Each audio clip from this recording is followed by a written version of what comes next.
దేనికి భయపడకూడదు. పేరు ఎస్ మణి. వయసు 54 సంవత్సరాలు. ఊరు ఊత్తంగరై. 1968వ సంవత్సరంలో నేను వాణియంబాడి కాలేజీలో PUC చదువుతూ ఉండేవాణ్ణి. ఆ విద్యా సంవత్సరం చివరిలో నా జీవితంలో అనుకోని పెనుమార్పులు చాలా సంభవించి పరీక్షల్లో ఉత్తీర్ణుడిని కాలేకపోయాను. మా ఇంటి పరిస్థితులు అనుకూలించకపోవడంతో నా చదువు అంతటితో ఆగిపోయింది. నేను ప్రతిరోజు వాణియంబాడిలో ఉన్న గ్రంథాలయానికి వెళుతూ ఉండేవాణ్ణి.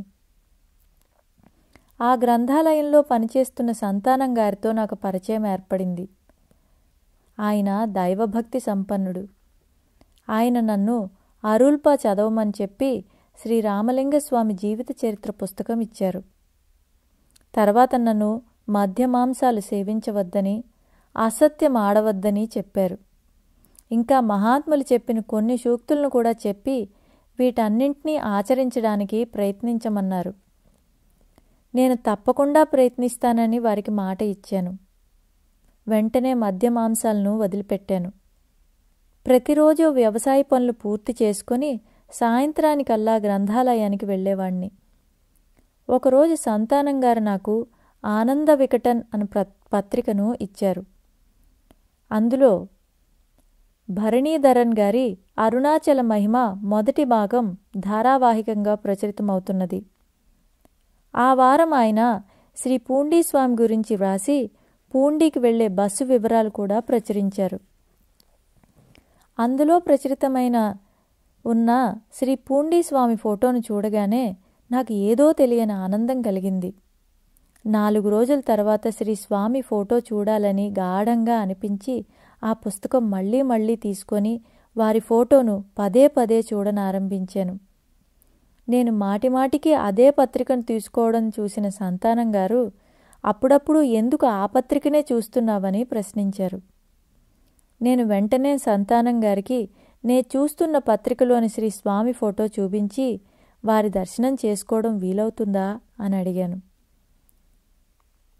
ఆయన ఆ పుస్తకంలో వెళ్ళడానికి కావలసిన వివరాలన్నీ రాసి ఉన్నాయి గనక వెళ్ళగలమన్నారు.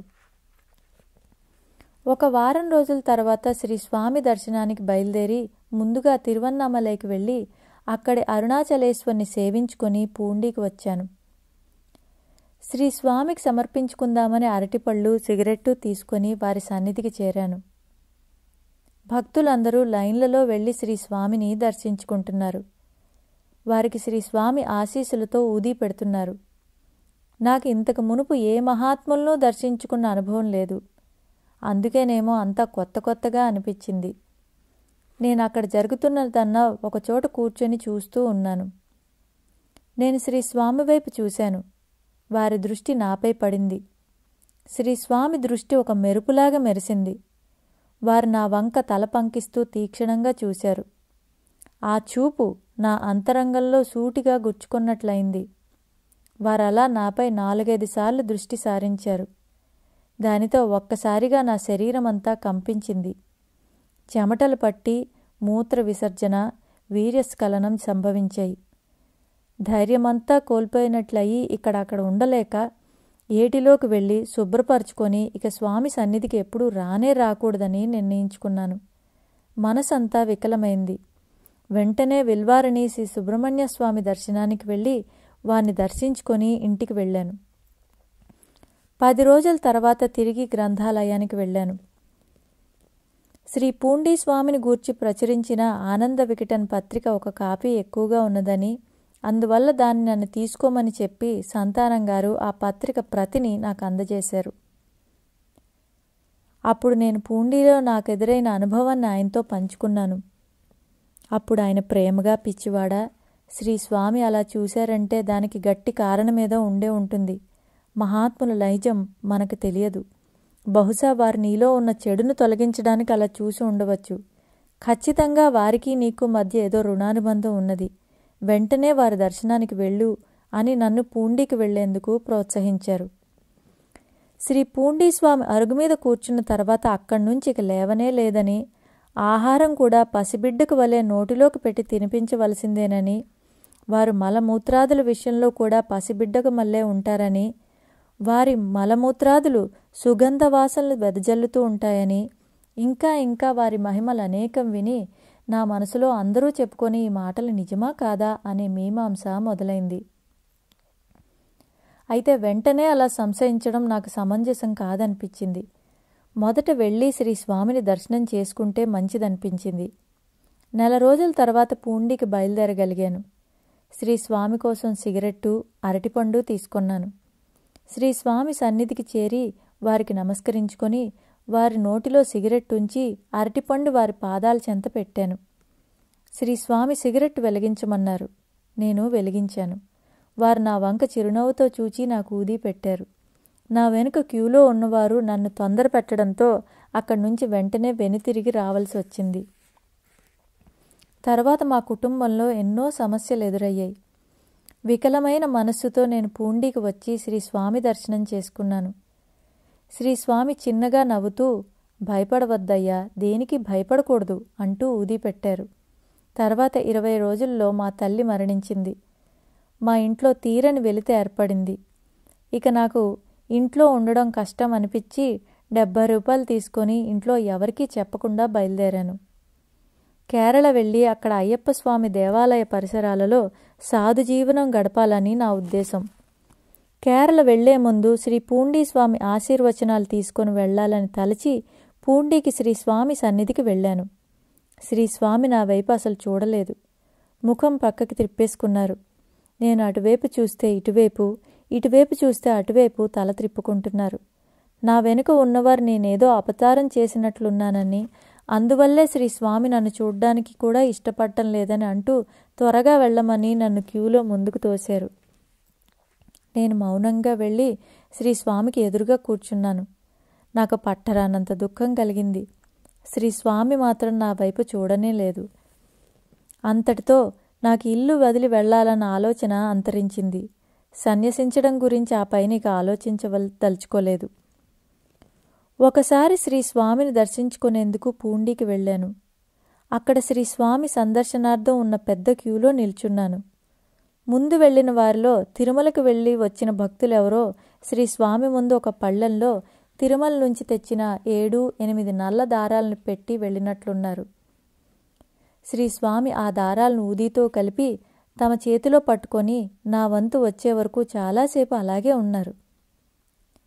నా ముందర ఉన్న భక్తులు ఆ దారాలను తమకివ్వవలసిందని శ్రీ స్వామిని కోరినా వారెవ్వరికీ వాటిని ఇవ్వలేదు.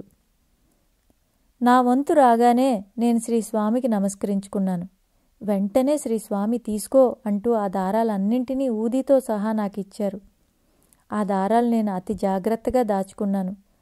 చాలా కాలం అవడం వల్ల దారాలు పొడి పొడిగా అయిపోయాయి. ఒకసారి శ్రీ స్వామి పాదాల మీదుగా జారిపడిన నిమ్మపండుని చూచి ఆ పండును తీసుకోవచ్చో లేదో అడిగాను. అది నీకే, తీసుకో అన్నారు శ్రీ స్వామి. ఆ నిమ్మపండు శ్రీ స్వామి ఆశీర్వదించి తమ పవిత్ర హస్తాల మీదుగా ఇచ్చిన వారి చిత్రపటం, శ్రీ స్వామి భక్తులు ఇచ్చిన శ్రీ పూండీ స్వామి జడలు కట్టిన శిరోజాలు, శ్రీ స్వామి మలము, పువ్వులు, ఊది అన్నీ జాగ్రత్తగా పదిలిపరుచుకున్నాను.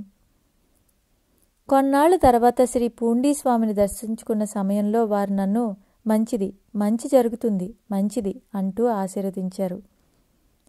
అలా శ్రీ స్వామి ఆశీర్వదించిన తర్వాత నాకు వివాహం జరిగింది. వివాహం జరిగిన తర్వాత కూడా శ్రీ స్వామి దర్శనానికి వెళుతూ ఉండేవాణ్ణి. 1969లో మద్యమాంసాలను మానుకున్న నేను చెడు సహవాసాలకు లోనై మరలా 1974 నుంచి మద్యమాంసాలకు అలవాటు పడ్డాను. అప్పటి నుండి శ్రీ స్వామి దర్శనానికి రాలేకపోయాను. శ్రీ స్వామి మహాసమాధి చెందారని దినపత్రికలో చదివి చాలా దుఃఖం కలిగింది. 1986 నుండి శ్రీ స్వామి దర్శనార్థం మళ్లీ వెళ్లడం మొదలుపెట్టాను. వ్యవసాయంతో పాటు బండలు పగలకొట్టే కంప్రెసర్ కొని దానితో వ్యాపారం సాగించాను. ఒకరోజు రాత్రి నాకు శ్రీ స్వామి స్వప్నంలో సాక్షాత్కరించారు. శ్రీ స్వామి చెయ్యారు నదిలో మోకాల్లోతు నీటిలో కూర్చొని ఉన్నారు. నీరు చాలా నిర్మలంగా ఉంది. ఇసుక అంతా స్పష్టంగా కనిపిస్తున్నది. నేను వారి సమీపంలో నిలుచుని ఉన్నాను. వారు నాతో, నీరు పొయ్యరా, నీరు పొయ్యరా, నాకు ఒళ్ళంతా మండిపోతున్నది, నీరు పొయ్యిరా, గబగబా ముంచిపోయిరా అంటున్నారు. నేను వట్టి చేతులతో నీళ్లలా ముంచిపోయగలను అన్నాను. శ్రీస్వామి ఇదిగో చూడు మర్రాకు, దాంతో ముంచిపోయిరా అంటూ దూరంగా ఉన్న ఒక ఆకును చూపించారు.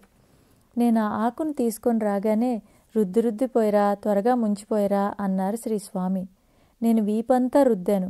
వెంట్రుకలు జడలు జడలుగా చేతిలోకి వచ్చాయి. నేను వారితో జడలుగా ఉన్నాయి అన్నాను. శ్రీస్వామి ఉంటే ఉన్నాయి, పోయిరా, ముందు వైపుకు వచ్చిపోయిరా అన్నారు. నేను వారు చెప్పినట్లు చేశాను. తల మీద కూడా నీళ్లు పోశాను. ఇంతలో మెలకు వచ్చింది. 2-3 రోజుల అనంతరం పూండి వెళ్ళి శ్రీస్వామి సమాధిని దర్శించి నాకు వచ్చిన స్వప్నానుభవాన్ని సుబ్రహ్మణ్యం గారితో పంచుకున్నాను. వారు నీవు అదృష్టవంతుడివని చెప్పి ఇక్కడ బోరుకు కావలసిన మోటారు కొనిపెట్టారు భక్తులు. కానీ ఇంకా బోరు వేయించలేదు. ఆ పని నువ్వు చేస్తే బాగుంటుంది అన్నారు. అది శ్రీస్వామి నాకు ఇచ్చిన అవకాశంగా భావించి నా స్వంత ఖర్చులతో బోరు వేయించాను. ఒక పౌర్ణమి రోజున శ్రీస్వామిని పూజించుకున్న తర్వాత భక్తులమందరము కలిసి ఏటి దగ్గరికి వెళ్ళాం. అందరూ ఏటిలో కూర్చొని శ్రీస్వామి లీలల గురించి మాట్లాడుకుంటున్నాం. ఒక భక్తుడు, 1 సంవత్సరం వర్షాభావం కారణంగా కనీసం త్రాగేందుకు కూడా నీళ్లు కరువైపోయాయి. ఆ సమయంలో ఒక చిత్రా పౌర్ణమి నాడు భక్తులందరూ శ్రీస్వామిని సమీపించి వర్షాలు లేక పశువులకు గడ్డి కూడా కరువైందని, వాటికి మేతగా తాటి ఆకులు వేస్తున్నామని, కనీసం త్రాగునీరు కూడా కరువైపోయిందని వాపోయారు. శ్రీస్వామి చూస్తాం అన్నారు. మరుసటి మాసంలో పౌర్ణమికి ముందు కొద్దిగా వర్షం కురిసింది. కానీ విపరీతంగా కాసే ఎండకు ఆ నీరు భూమిలో ఇంకిపోయింది. ఒక భక్తుడు వర్షం వచ్చింది కానీ సరిపోయేటంత కరువలేదని శ్రీస్వామికి విన్నవించుకున్నాడు. శ్రీస్వామి, నేనేం చేసేది? ఎక్కడెక్కడికో వెళ్ళి అడిగాను, ఎక్కడా దొరకలేదు. చివరగా తీర్థమల వెళ్ళి తీర్థగిరీశ్వరులను కూడా అడిగాను. ఆయన సగం టెంకాయ చెప్పిచ్చారు. అది తీసుకువచ్చి ఇచ్చానయ్యా అని అన్నారు. నేను తరచూ తీర్థములకు వెళుతూ ఉంటాను కనుక శ్రీస్వామికి ప్రీతికరమైన తీర్థగిరీశ్వరుల తీర్థం తెచ్చి వారికి సమర్పించమని ఒక భక్తుడు నాకు సలహా ఇచ్చాడు. నేను కొంతకాలం ప్రతి పౌర్ణమికి తీర్థగిరీశ్వరుల తీర్థం తెచ్చి శ్రీస్వామికి సమర్పించేవాడిని. ఆ తీర్థంతో శ్రీస్వామికి అభిషేకం చేసేవారు. నేను అలా 108 సార్లు తీర్థం తీసుకుని వచ్చి శ్రీస్వామికి సమర్పిస్తే నా కర్మ నశిస్తుందని, నా సంకల్పం నెరవేరుతుందని తలిచాను. అదే విషయాన్ని అక్కడ పూజారి అయిన బాలమురుగన్తో ప్రస్తావించాను. అలా జరుగుతుందనడానికి ఆధారం ఏమిటి అని అడిగాడు ఆయన. నేను అప్పుడు అక్కడే శ్రీస్వామి సమాధి చుట్టూ ప్రదక్షిణలు చేస్తున్న ఆర్ముగం అనే భక్తుని చూపిస్తూ, ఆయన 108 ప్రదక్షిణలు పూర్తి చేసే లోపల నాకు గరుడ దర్శనం కలిగితే అలా జరుగుతుందని అర్థం అన్నాను. అప్పటికి శ్రీస్వామి సమాధి మందిరానికి పైకప్పు వేయలేదు. ఆర్ముగం 108 ప్రదక్షిణలు పూర్తి చేసే లోపల ఒక గరుడ పక్షి అటుగా అరుస్తూ వచ్చి నాకు దర్శనమిచ్చి వెళ్ళిపోయింది. నేను ఇప్పటి వరకు 76 పర్యాయాలు ఆ తీర్థాన్ని తీసుకువచ్చాను. 108 పర్యాయాలు పూర్తి గావిస్తే శ్రీస్వామి నా మనసులోని ఆ సంకల్పాన్ని నెరవేరుస్తారనే నమ్మకం నాకుంది. 1969వ సంవత్సరం నుండి ప్రతి సంవత్సరం క్రమం తప్పక తిరువన్నామలై కార్తీక దీపాన్ని దర్శించుకుంటున్నాను. ఒకరోజు అలా కార్తీక దీపాన్ని దర్శించేందుకు బయలుదేరి చెంగం బస్టాండులో బస్సు కోసం వేచి ఉన్నాను. నా ప్రక్కన ఒక ప్రమిదలు అమ్మే వ్యక్తి వాటిని సర్దుకుంటున్నాడు. అతనితో మాటలు కలిశాయి. ఇంతలో బస్సు వచ్చింది. అతను, పూండీస్వామి దర్శనార్థం వెళ్ళాలనుకుంటున్నావు కదా, ఈరోజు కార్తీక దీపం. ఒక 10-20 ప్రమిదలు తీసుకొని శ్రీస్వామి సన్నిధిలో దీపాలు వెలిగిస్తే బాగుంటుంది అన్నాడు. అతను అలా అనడంతో నేను 30 ప్రమిదలను కొన్నాను. పూండీలో శ్రీస్వామి సన్నిధికి వెళ్ళాను. సుబ్రహ్మణ్యస్వామి ఆర్ముగం అనే భక్తునితో, నిన్ను నమ్మి నేను ప్రమిదలు తేలేదు. ఇప్పుడు సాయంత్రం 3 గంటలైంది. ఈ సమయంలో వాటి కోసం నేను ఎక్కడికి వెళ్ళను అంటున్నారు. అదే సమయానికి నేను తెచ్చిన ప్రమిదలు వారి చేతికి అందించాను. వారు విస్మయంగా నా వైపు చూశారు. సకాలంలో ప్రమిదలు అందించినందుకు సంతోషపడ్డారు. ప్రమిదలు లేక ఇబ్బంది పడకుండా ముందే ఏర్పాటు చేశారు శ్రీస్వామి. అప్పటి నుండి ప్రతి కార్తీక పౌర్ణమికి ప్రమిదలను, వత్తులను తీసుకువచ్చి శ్రీస్వామికి సమర్పించిన తరువాత గిరి ప్రదక్షిణకు వెళ్ళేవాడిని. శ్రీ స్వామి నాకు ఎన్నో అనుభవాలనిచ్చి వారి స్మరణలో నేను ఉండేలా అనుగ్రహించారు. మంత్రఫలం. పేరు బంగారు స్వామి. వయస్సు 72 సంవత్సరాలు. ఊరు పూండి. నేను 21వ సంవత్సరం నుండి 36 సంవత్సరాలు వచ్చే వరకు ప్రతిరోజు ఉదయం 3 గంటలకల్లా శ్రీ స్వామి సన్నిధికి వెళ్ళి వారి దర్శనం చేసుకునేవాణ్ణి. శ్రీ స్వామి చాలా ప్రదేశాలు తిరిగినవారు. అష్టసిద్ధులు వారి ఆధీనంలో ఉండేవి. ఎప్పుడైనా బస్సు కోసం వేచి ఉన్న వారి భక్తులకు శ్రీ స్వామి సంచరిస్తూ కనిపిస్తే వారు శ్రీ స్వామిని కూడా బస్సు ఎక్కమని పిలిచేవారు. కానీ శ్రీ స్వామి బస్సు ఎక్కేవారు కాదు. బస్సు ఎక్కమని చెప్పిన భక్తుడు బస్సులో తన గమ్యం చేరగానే అక్కడ శ్రీ స్వామి అతనికి దర్శనమిచ్చేవారు. మహామహిమాన్వితులు శ్రీ స్వామి. శ్రీ స్వామి సంచరిస్తున్న కాలంలో ఒకసారి నేను మా ఇంటికి భోజనానికి రమ్మని వారిని ఆహ్వానించాను. వారు అంగీకరించారు.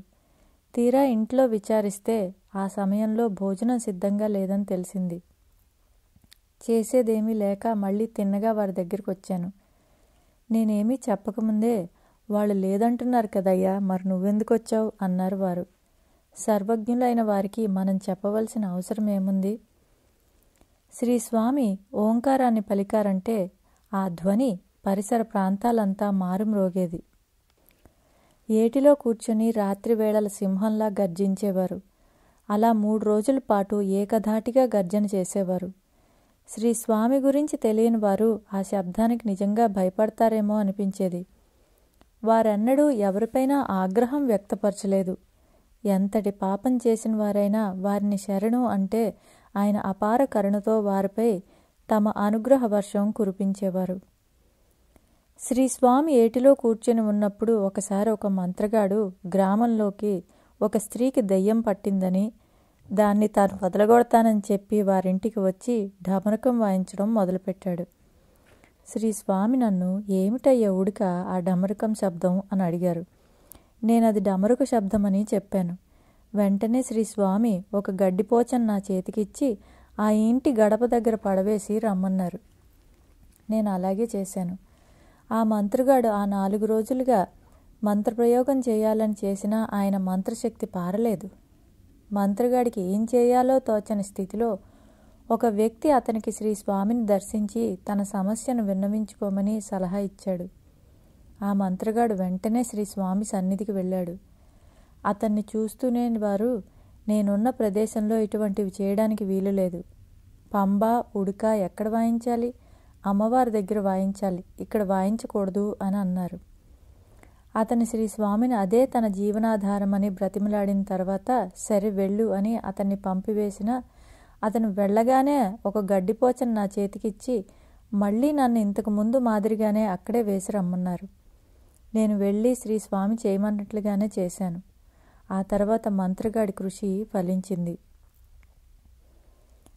ఒకసారి శ్రీ స్వామి అపరిగ్రహాన్ని గురించి విశదపరుస్తూ, ఎవరేమిచ్చినా తీసుకోవద్దు, ఎందుకంటే అవి ఇచ్చిన వాళ్లలోని సంస్కారాలను కలిగి ఉంటాయి. అందువల్ల ఆ సంస్కారాల ప్రభావం మన మీద పడుతుంది. ఎంత ఆకలి వేసినా నీ దగ్గర ఏమీ లేకపోతే అలా ఆకలితోనే ఉండు గాని ఎవరి దగ్గర నుంచి ఏమీ తీసుకోవద్దు అని నాకు హితోపదేశం చేశారు శ్రీ స్వామి. మహాత్ములు, ఉత్తమ సాధకులు, సన్నిహిత గురుబంధువులు తప్ప ఇతరులు ఎవరైనా సరే ఇచ్చిన వస్తువులేమీ తీసుకోకూడదు. వారు పెట్టిందేది తినకపోవడం మంచిది. ఇతరులు ఉపయోగించిన వస్తువులు అంటే చెప్పులు, గుడ్డలు, ఆసనాలు, జపమాలలు మొదలైనవి ఏ పరిస్థితుల్లోనూ వాడకూడదు. ఇతరుల నుండి మనం ఏ వస్తువుని కానీ ఆహారాన్ని కానీ స్వీకరించినప్పుడు ఆ పదార్థాలతో పాటు వారి మనోవృత్తుల ప్రభావాన్ని కూడా మనం గ్రహిస్తున్నామన్న విషయం గుర్తుంచుకోవాలి. నిత్య జీవితంలో ఈ నియమాన్ని ఆచరణలో పెట్టడం కష్టసాధ్యమైనప్పటికీ ఆధ్యాత్మిక సాధనలో ఈ నియమం యొక్క అవసరం, ప్రయోజనం అంతా ఇంత అని చెప్పనలవి కాదు. ఎవరి వద్ద నుండి ఏదీ పుచ్చుకోకపోవడం తన నియమమని సున్నితంగా, నమ్రతగా, మర్యాదగా ఎదుటివారు నొచ్చుకోకుండా చెబితే సామాన్యంగా ఎదుటివారు బలవంతం చేయరు. ఈ నియమం అంత అత్యున్నతమైనది కనుకనే అద్వైత సాధనను బోధించిన ఆది శంకరుల వంటి వారు కూడా ఈ అపరిగ్రహ నియమపాలనకు ఎంతో ప్రాముఖ్యాన్నిచ్చారు. మనస్సుకు పదార్థం మీద, పదార్థానికి మనసు మీద ఉండే ఈ ప్రభావాన్ని ఇటీవల శాస్త్రీయ పరిశోధనలో కూడా గుర్తించడం జరిగింది. అయితే ఈ నియమ పాలన వెనుకనున్న సూత్రాలకు, కులమత వివక్షతలకు, అంటరానితనం, మడి మొదలగునవి ఎటువంటి సంబంధం లేదని సాయి భక్తులు గుర్తించాలి. ఈ అపరిగ్రహ నియమాన్ని కొంతకాలం శ్రద్ధగా పాటిస్తూ పోతే ఆ తర్వాత ఎప్పుడైనా తప్పనిసరే ఈ నియమాన్ని ఉల్లంఘించవలసి వచ్చినప్పుడు మనకే అనుభవానికి వస్తుంది విచక్షణారహితమైన పరిగ్రహం వల్ల మనం ఎంత నష్టపోతామో. శ్రీ సాయినాథుని శరత్ బాబూజీ సాయి భక్తి సాధనా రహస్యం. భక్తులు తమకు సమర్పించిన కానుకలను శ్రీ స్వామి ఎవరిని తీసుకొనిచ్చేవారు కాదు. వాటిని చూసి ఎవరైనా ఆశపడితే వాటిని ముట్టుకోవద్దు. ఇచ్చేవాళ్ళు వారి వారి పాపకర్మలను నాకు అర్పిస్తారు. దాన్ని నేను జీర్ణించుకోగలను, నువ్వు జీర్ణించుకోలేవు అని చెప్పేవారు. మంచి వాళ్లకు ధర్మం చేయి, అది మంచిది. నిర్మలమైన మనస్సు కలిగిన వారికి దానం చేయి, అది మంచిది అని శ్రీ స్వామి నాకు తెలియని ఎన్నో విషయాలను బోధించారు. శ్రీ స్వామి ఏటిలో కూర్చొని ఉన్న సమయాలలో 2-3 సార్లు అనర్గళంగా ఆంగ్లంలో మాట్లాడారు. ఇంగ్లీష్ లిటరేచర్ చదివిన వారిలా మాట్లాడేవారు. ఒకసారి ఆయన అలా మాట్లాడిన సమయంలో నేను శ్రీ స్వామితో వారు చెప్పింది నాకేమీ అర్థం కాలేదని, నాకంత తెలివితేటలు లేవని చెప్పగానే సరే అని తమిళంలో తిరుక్కుళ్ళో ఒక కురులు చెప్పారు. దాని భావం, ఎంతటి ధర్మాన్ని నాశనం చేసినా వారికైనా బ్రతుకుంటుంది, చేసిన ఉపకారాన్ని మరిచిన వారికి బ్రతుకు లేదు.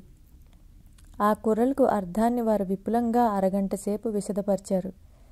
చేసిన మేలు మరిచిన వానికి విమోచన లేదని అన్నారు. ప్రతిదినం నేను ప్రాణాయామం చేస్తూ ఉండేవాణ్ణి. ఒకసారి ఆ విషయమే శ్రీ స్వామితో ప్రస్తావించాను. వారు, ఇక మీదట చేయవద్దు, ఆపేసేయి.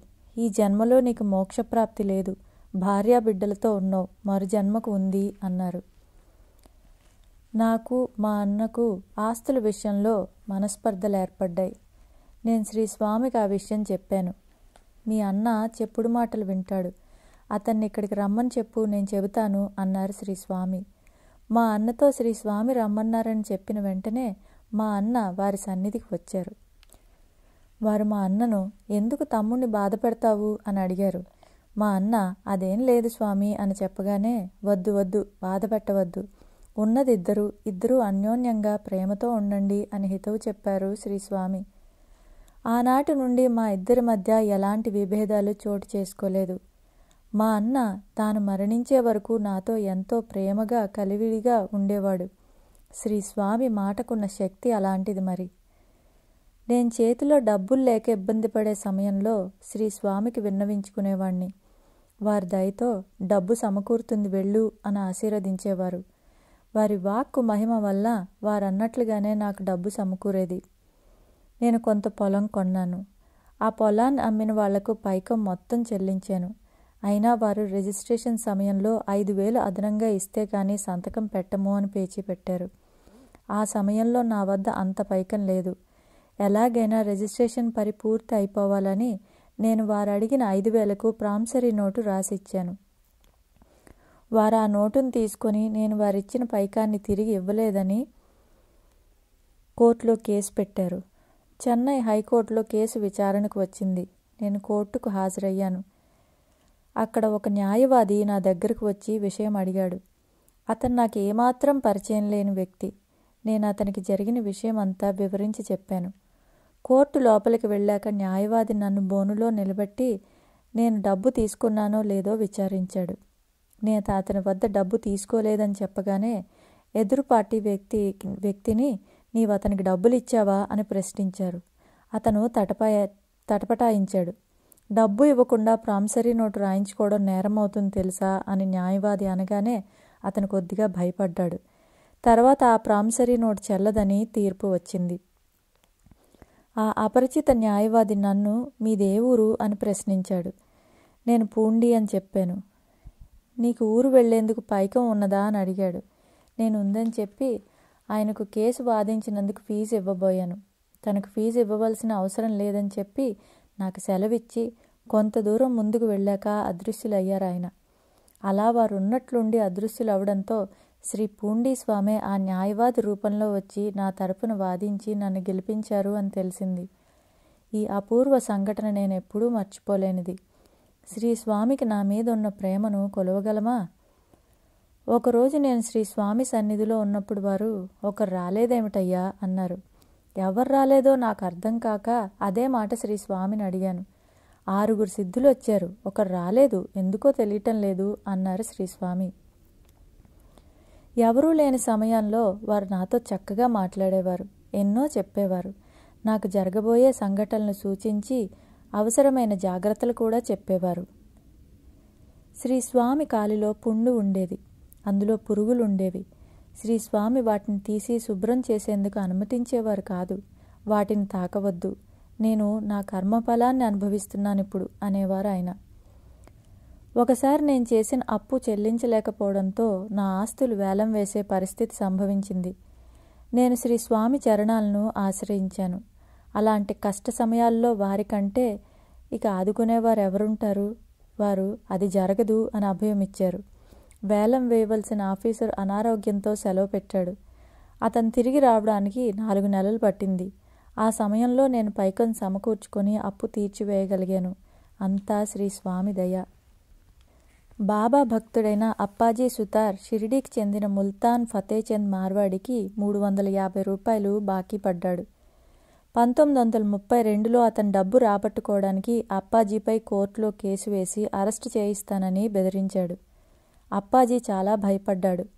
ఒకరోజు బాబా అప్పాజీ కలలో కనిపించి అతన్ని, మరో 4 భక్తులను ఒకదాని తర్వాత ఒకటి గీతలోని పద్యాలను వల్లించమన్నారు. వరుసగా వారంతా వల్లించారు. తర్వాత బాబా అప్పాజీని నీకేం కావాలి అని అడిగారు. ఫతేచంద్ బాకీ నుండి తనను విముక్తిని చేయమని బాబాను కోరాడు అతను. అప్పు తీరిపోతుంది అని బాబా చెప్పారు. మరుసటి రోజు ఉదయం ఫతేచంద్ అప్పాజీ ఇంటికి వచ్చి తనకొక ఇల్లు కట్టించి ఇవ్వమని అడిగాడు. అలా చేస్తే అతని బాకీ పత్రాలు తిరిగి ఇచ్చేస్తానని అగ్రిమెంట్ కూడా రాసిచ్చాడు. అంగీకారం మేరకు 1 నెలలో ఇల్లు కట్టించి ఇచ్చాడు అప్పాజీ. మార్వాడి అతని బాకీ పత్రాలను తిరిగి ఇచ్చేశాడు. శ్రీ సాయి భక్త అనుభవ సంహిత. నాకు మనస్సులో నాకు గురువెవరూ లేరే అన్న చింత ఆవహించింది. అలా ఆలోచిస్తూ శ్రీ స్వామికి నమస్కరించుకుని పడుకున్నాను. స్వప్నంలో శ్రీ స్వామి సాక్షాత్కరించారు. వారు నాతో ఓం గురు నమః శివాయ, అదే గురువని తెలుసుకో అన్నారు. అప్పుడు నేను నా గురువు ఈశ్వరుడే అనుకున్నాను. ఒక భక్తుడు పౌర్ణమికి శ్రీ స్వామి సన్నిధికి వచ్చాడు. శ్రీ స్వామి అతనితో జీవితం అంటే ఎండు చేపలు తిని పూజకు రావటమేనా అన్నారు. అలాగే తరచూ భక్తులతో ఆయన వచ్చిన పని వదిలి పందిరి గుంజను పట్టుకున్నావే, నీ వచ్చిన పనేంటో నీకు అసలు తెలుస్తున్నదా అనేవారు.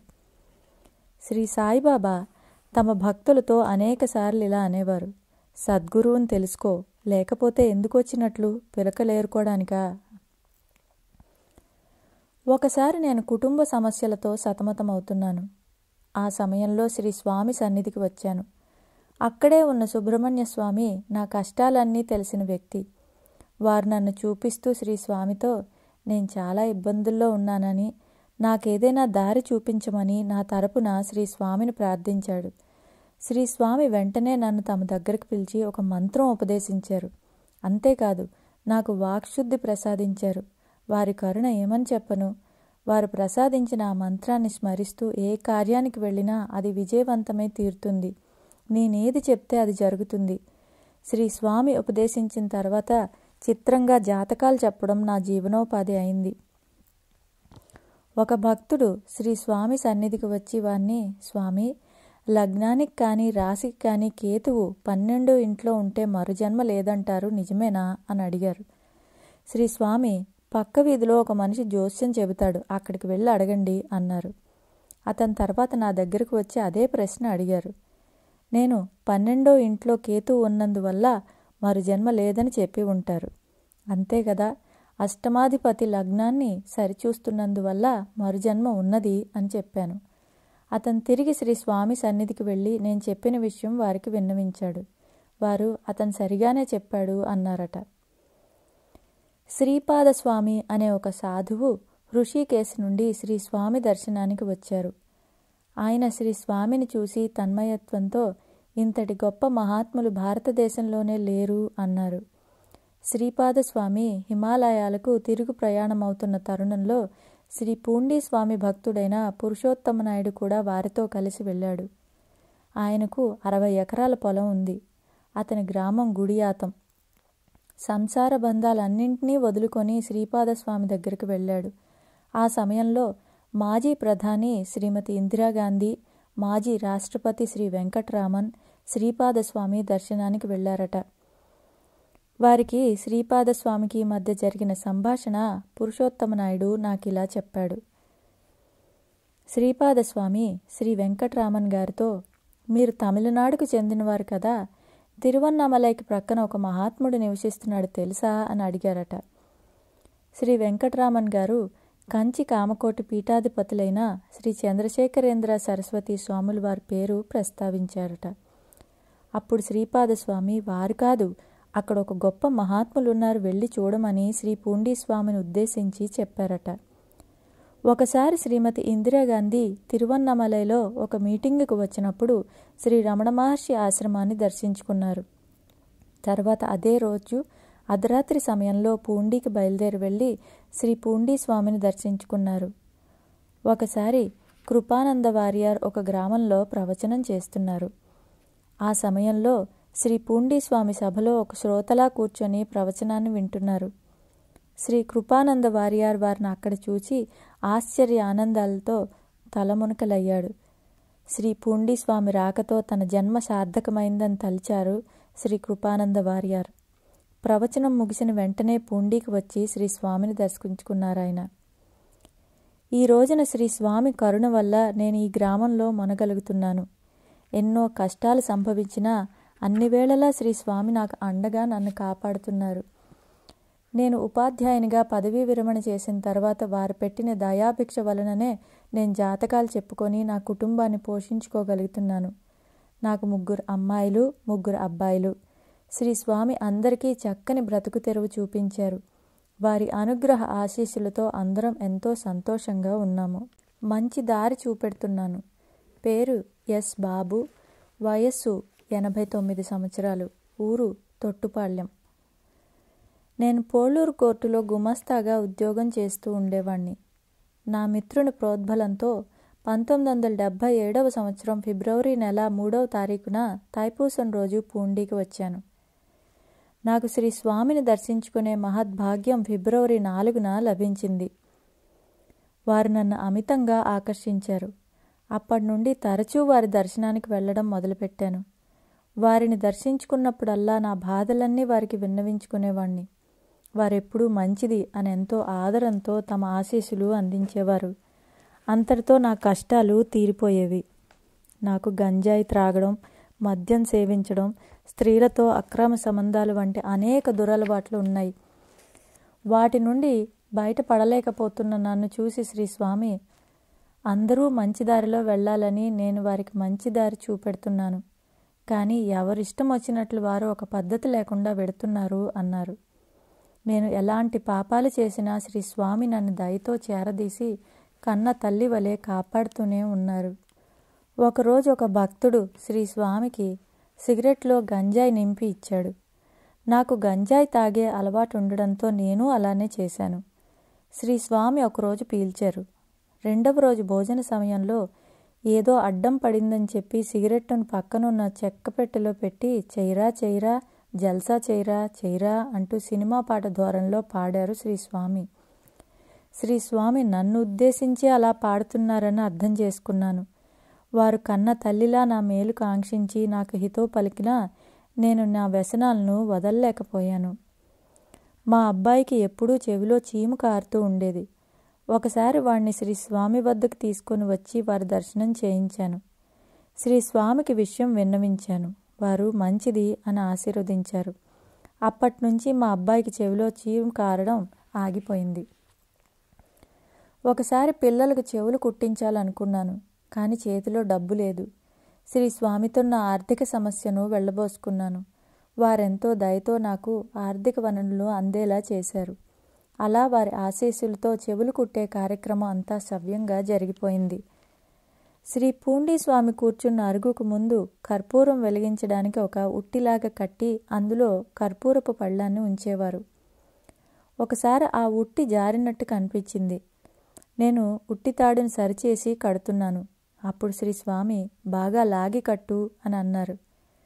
నా మనస్సుకు అప్పుడు ఉట్టితాడును బాగా కట్టమన్న ఒక అర్థము, చంచలమైన మన మనస్సును పరుగెత్తనీయక స్థిరంగా ఉంచుకోమని ఇంకొక అర్థము స్ఫురించాయి అనడం కంటే శ్రీ స్వామి అలా నాకు స్ఫురింపజేశారనడం సమంజసమేమో.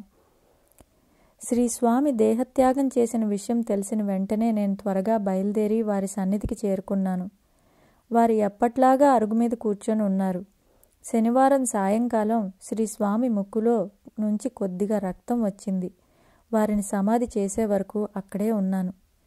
నేనెలా ఉన్నా దయాసాగరులైన శ్రీ స్వామి కృప ఎప్పుడూ నాపై ఉంటూనే ఉంది.